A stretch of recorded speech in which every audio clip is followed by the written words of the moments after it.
Hello दोस्तों, स्वागत है एक बार फिर से आप सभी का परीक्षा पूर्व में। तो जैसा कि आप लोग जान रहे हैं कि हम लोग छत्तीसगढ़ के इतिहास का क्विक रिवीजन सीरीज़ जो है चला रहे हैं, जिसमें हम लोग पाषाण काल तथा महाजनपद काल के विषय में हम लोग ने पढ़ लिया था। आज हम लोग पढ़ेंगे भारतीय राजवंश एवं छत्तीसगढ़। तो भारतीय राजवंश जितने भी हुए हैं उनसे छत्तीसगढ़ का संबंध किस प्रकार रहा है उसको देखेंगे। तो भारतीय राजवंश एवं छत्तीसगढ़, भारतीय राजवंश एवं छत्तीसगढ़। तो भारतीय राजवंश एवं छत्तीसगढ़ से संबंधित इतिहास को पढ़ने से पहले हम लोग को रामायण काल और महाभारत काल के बारे में भी छत्तीसगढ़ के संबंध में इतिहास को समझना था। लेकिन प्रत्यक्ष रूप से बात किया जाए तो रामायण काल और महाभारत काल का संबंध छत्तीसगढ़ से नहीं मिलता, इसलिए हम लोग उससे केवल जो PYQs है उससे कंप्लीट करने की कोशिश करेंगे, उससे पढ़ने का प्रयास करेंगे। तो आज का विषय भारतीय राजवंश एवं छत्तीसगढ़ ही रहेगा। तो इसमें प्रमुखतः हम लोग को 3 राजवंश के बारे में पढ़ना होता है छत्तीसगढ़ के संबंध में। पहला राजवंश मौर्य वंश,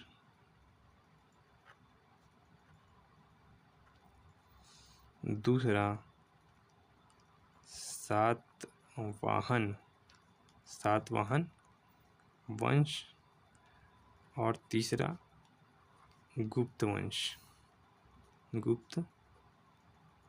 है ना। तो आज का वीडियो स्पेसिफिक मौर्य वंश के बारे में रहेगा, क्योंकि तीनों राजवंशों को हम लोग अलग अलग वीडियो में पढ़ेंगे, धीरे धीरे कवर करेंगे। तो आज का मुख्यतः टॉपिक रहेगा मौर्य वंश।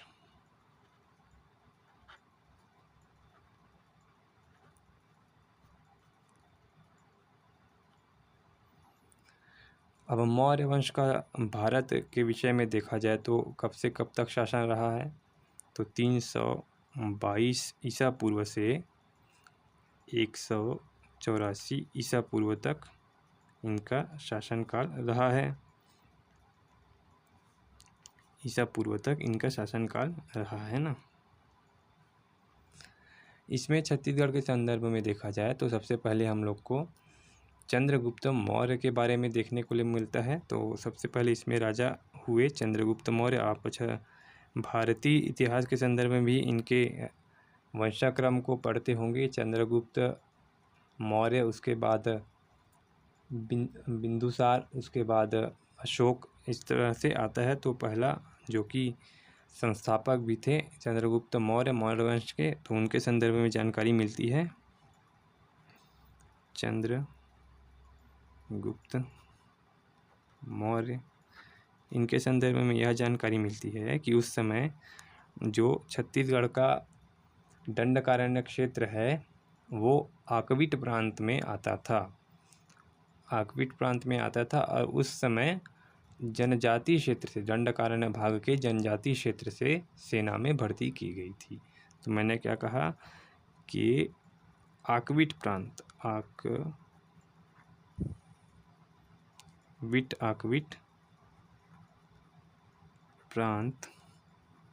के दंडकारण्य क्षेत्र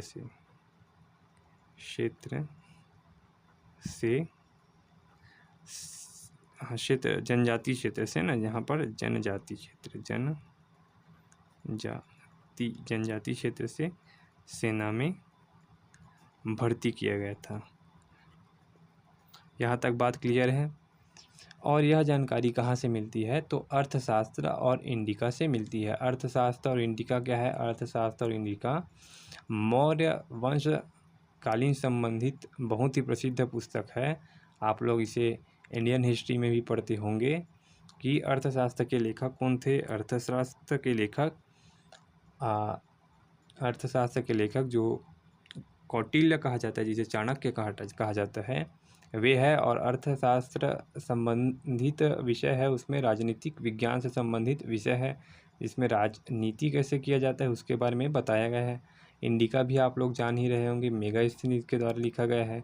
तो अर्थशास्त्र और इंडिका से इसकी जानकारी मिलती है। अर्थशास्त्र एवं इंडिका से जानकारी, है ना। किसकी जानकारी? कि आक्विट प्रांत के दंडकारण्य क्षेत्र से जनजाति क्षेत्र से मतलब सेना में भर्ती किया गया था। तो ये चंद्रगुप्त मौर्य के बारे में हम लोगों ने देखा। उसी प्रकार अब जो अशोक के बारे में हम लोग देखेंगे। अशोक जो कि सबसे ज़्यादा प्रसिद्ध मौर्यकालीन वंश के राजा थे। अब इन्होंने क्या किया था कि 261 ईसा पूर्व में कलिंग पर आक्रमण किया था। कलिंग पर आक्रमण आप सभी लोग अवगत होंगे, अगर छत्तीसगढ़ के इतिहास से परे आप लोग भारत के इतिहास के बारे में भी पढ़े होंगे, तो कि जब इनके पिता बिंदुसार को कलिंग पर आक्रमण के लिए भेजा गया था, तो वह अच्छे से दमन नहीं कर पाए थे। तो कलिंग में युद्ध समाप्त करने के लिए और युद्ध का दमन करने के लिए अशोक को भेजा गया। तो अशोक ने कलिंग पर आक्रमण किया और कलिंग पर विजय प्राप्त की। और उसी समय जब कलिंग पर आक्रमण हुआ और विजय प्राप्त किया, तो उसी समय कलिंग के ही अंतर्गत कौन आता था? छत्तीसगढ़ भी आता था। छत्तीसगढ़ ना कहकर छत्तीसगढ़ का उत्तरी भाग कहा जाना ज़्यादा सही रहेगा। छत्तीसगढ़ का उत्तरी भाग, तो ये भी किसके अधीन हो गया? छत्तीसगढ़ का उत्तरी भाग भी मौर्य वंश के अधीन हो गया, क्योंकि छत्तीसगढ़ का उत्तरी भाग भी कलिंग के अंतर्गत आता था। यहाँ तक जानकारी उम्मीद है क्लियर हुआ होगा। तो दो ही राजाओं के बारे में थोड़ा सा इसमें स्पष्ट रूप से पढ़ना है, और इनसे संबंधित जो है मुद्राएं और गुफा के बारे में पढ़ना है। तो सबसे पहले देख लेते हैं मुद्राएं, है ना।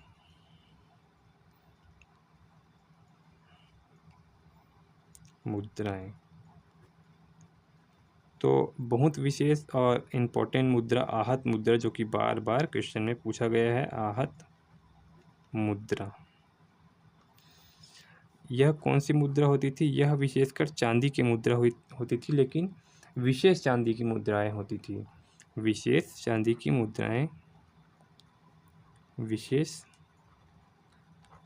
चांदी की मुद्राएं। विशेष क्यों है भैया? चांदी का तो है, ठीक है, लेकिन विशेष क्यों है? तो विशेष इसलिए है क्योंकि इस पर पंचमार्क और मयूर का चिन्ह छपा होता था। विशेष क्यों है? विशेष होने का कारण ये है कि इस पर पंचमार्क और मयूर चिन्ह छपा होता था। पंचमार्क और मयूर चिन्ह छपा होता था। तो इसका खोज किसने किया है? खोज के बारे में भी हम लोग पता कर लेते हैं कि इसका खोज किसने किया है। खोज ना 1969 में रामेंद्र नाथ मिश्र ने किया था। रामेंद्र नाथ मिश्र।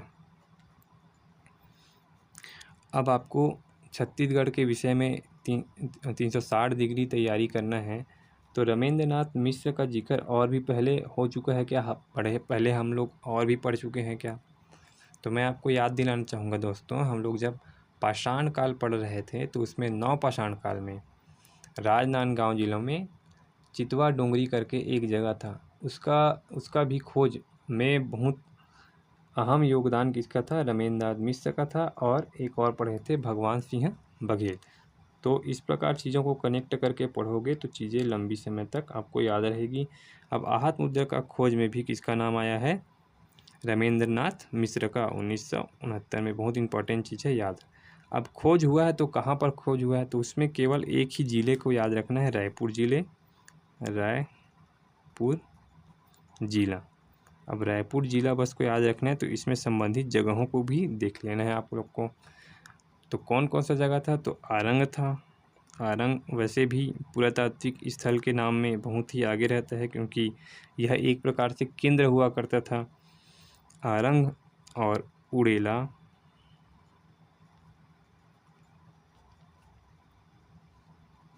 गुजरा और तारापुर, 4 जगहों का आपका नाम याद रखना है। तो उम्मीद है दोस्तों यहाँ तक आप लोग को आहत मुद्रा के संबंध में जानकारी क्लियर हुआ होगा। आहत मुद्रा के संबंध में मैंने अभी तक आपको जानकारी दी। उसके बाद आप लोग को याद रखना है कि ये तो विशेष सिक्के हो गए चांदी के, इसके अलावा तांबा और चांदी के सिक्के और भी प्राप्त हुए थे। ये तो विशेष चांदी के सिक्के थे जिसे आहत मुद्रा कहा गया, लेकिन इसके अलावा और भी सामान्य वाले चांदी के सिक्के और तांबे के सिक्के प्राप्त हुआ है, उसको भी आपको याद रखना है। तो चांदी और तांबे के सिक्के है ना, चांदी और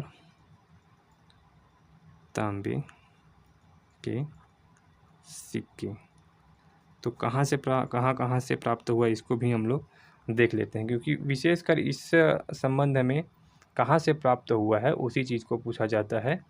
तो स्थलों के बारे में ही पूछा जाता है। तो पहला बिलासपुर,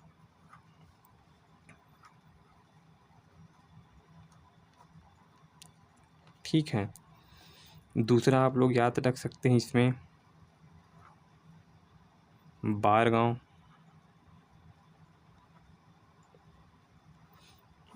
जो कि आज के समय में सारंगगढ़ बिलाईगढ़ सारंगगढ़ बिलाईगढ़ ज़िले में पड़ता है। तीसरा आप लोग को याद रखना है अकरतला,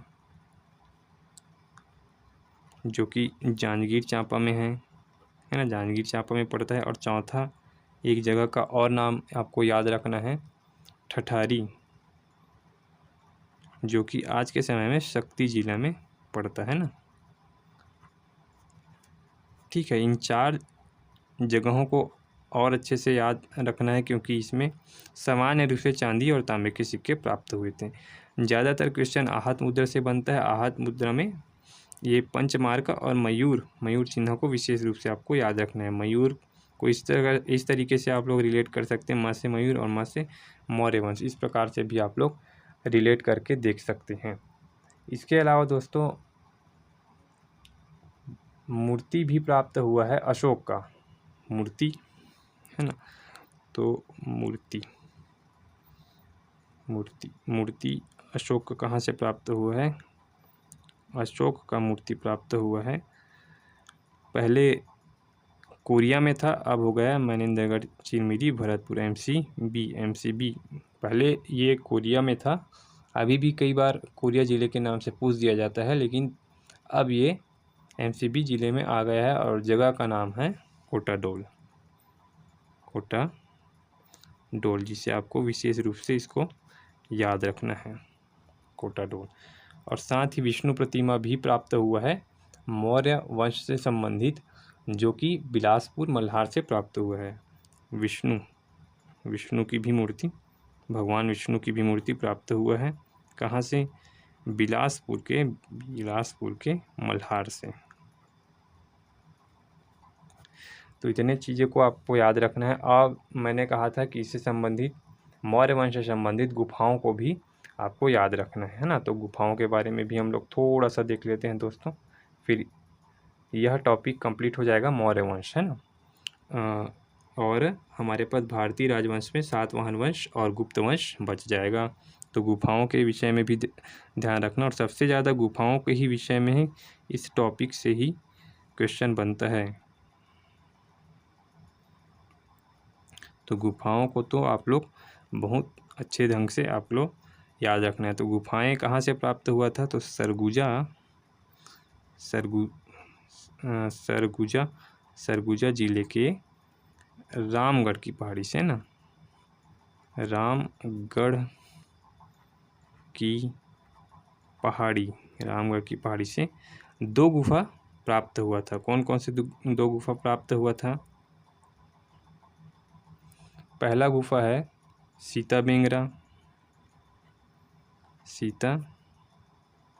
बेंगरा,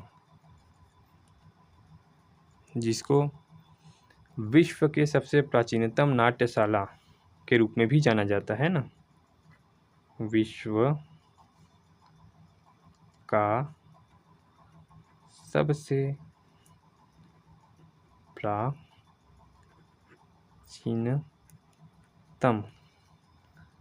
नाट्यशाला। तो मैंने क्या कहा कि मौर्य वंश से संबंधित गुफाएं प्राप्त हुई सरगुजा जिले से। 2 गुफाएं प्राप्त हुई, जिसमें पहला गुफा है सीता बेंगरा, जो कि विश्व का सबसे प्राचीनतम नाट्यशाला है, और यह गुफाएं रामगढ़ की पहाड़ी में है। और दूसरा गुफा देख लेते हैं। दूसरा गुफा आपको याद रखना है, जोगीमारा का गुफा है ना, जोगीमारा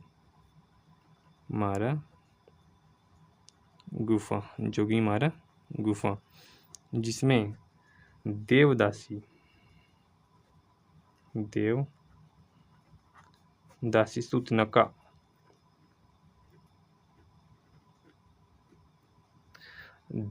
सूतनका और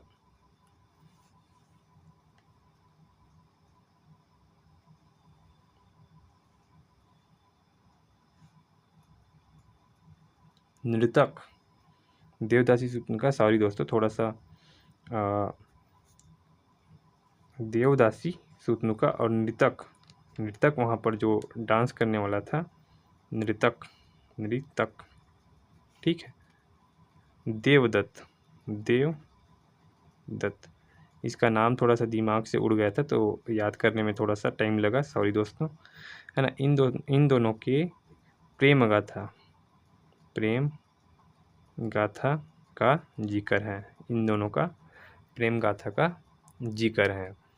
और इन 2 गुफाओं से संबंधित और भी जानकारी थोड़ा सा याद रखना है आप लोग को।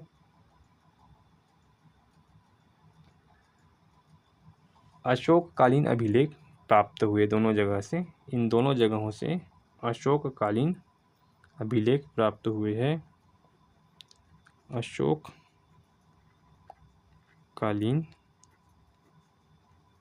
अभिलेख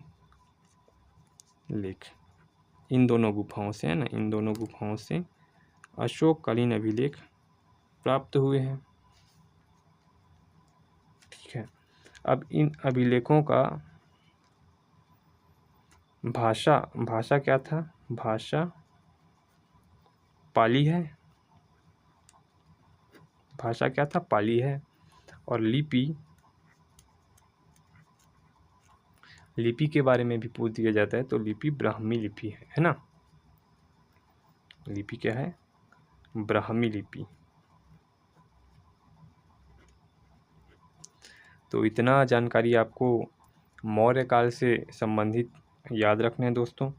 और इन अभिलेखों का अध्ययन किसने किया था? तो अध्ययन भी देख लो, है ना। इसका अध्ययन संतलाल कटारे।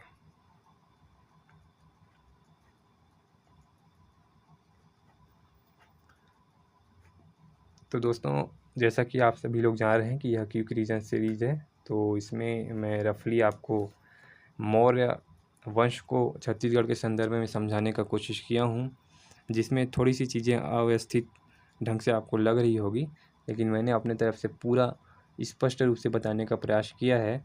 एक बार फिर से अपन रिवीजन के माध्यम से इसको देख लेंगे कि किस प्रकार से छत्तीसगढ़ का संबंध मौर्य वंश से रहा है। तो आज हम लोग ने शुरुआत की है दोस्तों भारतीय राजवंश एवं छत्तीसगढ़ के बारे में हम लोग ने शुरुआत किया था, है ना। तो सबसे पहले मैंने आपको बताया कि भारतीय राजवंश में मौर्य वंश, सातवाहन वंश और गुप्त वंश के बारे में हम लोग को पढ़ना है। मौर्य वंश, सातवाहन वंश और गुप्त वंश के बारे में पढ़ना है। आपको दोस्तों वीडियो स्लो लग रहा होगा, आप लोग रिवीजन कर रहे होंगे, तो आप 2x स्पीड में देख लीजिए। इससे कोई परेशानी नहीं होगी।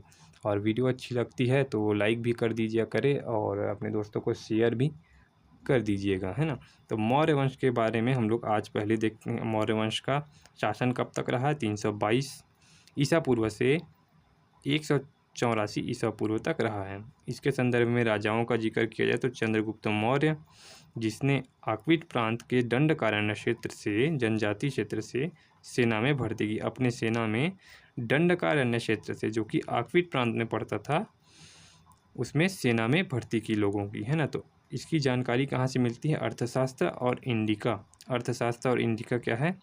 यह मौर्य वंश से संबंधित पुस्तकें हैं दोस्तों, जिससे मौर्य वंशीय राजाओं के बारे में जानकारी मिलती है और उनके किए गए कार्य के बारे में भी जानकारी मिलती है। उसके अलावा अशोक के बारे में आपको याद रखना है। अशोक ने जब कलिंग पर आक्रमण किया या कलिंग के आक्रमण का दमन किया तो छत्तीसगढ़ का उत्तरी भाग जो है मौर्य वंश में शामिल हुआ, क्योंकि उस समय छत्तीसगढ़ जो है कलिंग पर ही था, मतलब कलिंग के अधीन ही था, है ना। तो जब कलिंग अशोक के अधीन हुआ तो छत्तीसगढ़ भी मौर्य वंश के अधीन हो गया, है ना।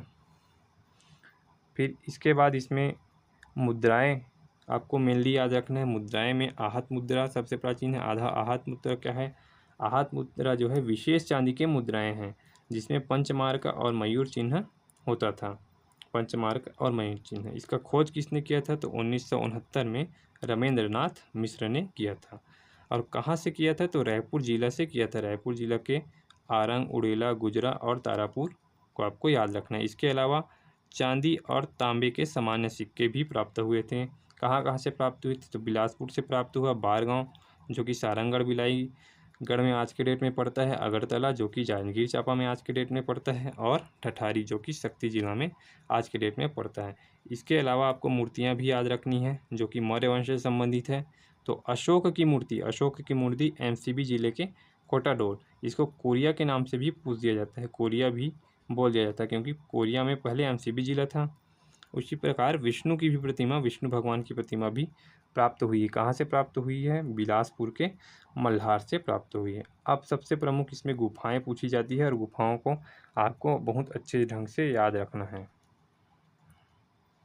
तो गुफाओं की बात की जाए तो गुफाएं सरगुजा जिला से प्राप्त हुई। सरगुजा जिले के रामगढ़ की पहाड़ी से 2 गुफाएं प्राप्त हुई है। पहला गुफा है सीता बेंगरा की गुफा। सीता बेंगरा की गुफा को विश्व का सबसे प्राचीनतम नाट्यशाला का दर्जा प्राप्त हुआ है। विश्व का, बहुत इंपॉर्टेंट बात है दोस्तों, इसको बार बार पूछा जाता है। विश्व का सबसे प्राचीनतम नाट्यशाला का दर्जा सीता बेंगरा की गुफा को दिया गया है। इसी प्रकार दूसरा गुफा, ये पहला गुफा था, ये दूसरा गुफा जोगी मारा का गुफा प्राप्त हुआ। जोगी मारा का गुफा विशेष रूप से देवदासी सूतनका और नृतक देवदत्त की प्रेम गाथा के संबंध में वर्णन करता है। इसके अलावा इन दोनों गुफाओं से अशोककालीन अभिलेख प्राप्त हुए हैं, जिसकी भाषा कौन सी है? पाली भाषा है। और लिपि कौन सी है? ब्राह्मी लिपि है। भाषा पाली, लिपि ब्राह्मी। इसका अध्ययन के बारे में बात की जाए तो संत लाल कटारे ने इसका अध्ययन किया। किसका? इस अभिलेखों का अध्ययन संत लाल कटारे ने किया। तो आज का वीडियो यहीं समाप्त करते हैं दोस्तों। आज हम लोगों ने देखा मौर्य वंश भारतीय राजवंश के संदर्भ में और छत्तीसगढ़ के संदर्भ में। तो उम्मीद है वीडियो अच्छी लगी होगी। इसी प्रकार हम लोग अब नेक्स्ट वीडियो में सातवाहन वंश के साथ मिलेंगे। तब तक के लिए गुड बाय।